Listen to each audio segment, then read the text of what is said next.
little more on this remote enclosure with that AP and the radio. There's just basically not much in this thing. It's just two power supplies basically. One is for the point-to-point radio, which is this thing right here, and the other one is for the access point, whichever one we decide. Oops, geez, I scratched it already. Whichever one we decide to use here. This is the newest version. This is Wi-Fi 6. So that means that, like some of the iOS and new Android phones and Apple TVs have a wider channel, more data goes through. Theoretically, it's a higher performer. I just don't know if the antennas that are in there have the kind of range that the other mesh, the existing mesh does. And I'll show you another mesh which I'm going to send to you, but we'll see what happens with that. But this thing gets basically screwed to a flat surface, obviously pointed down. You don't want any water coming up in there. You want a drip loop on it so that the cable actually comes out and goes up.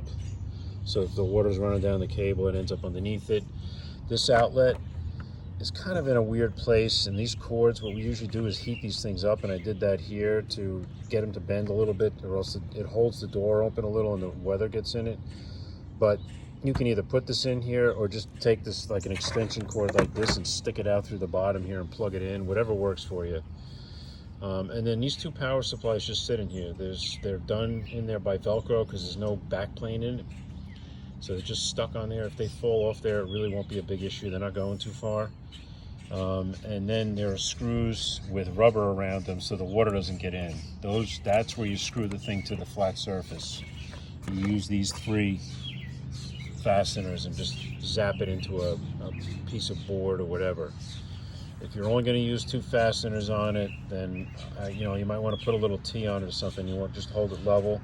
But if you're going to poke another hole, say up here, which we've had to do a couple of times, then just make sure you silicone the shit out of that hole so the water doesn't get in this enclosure.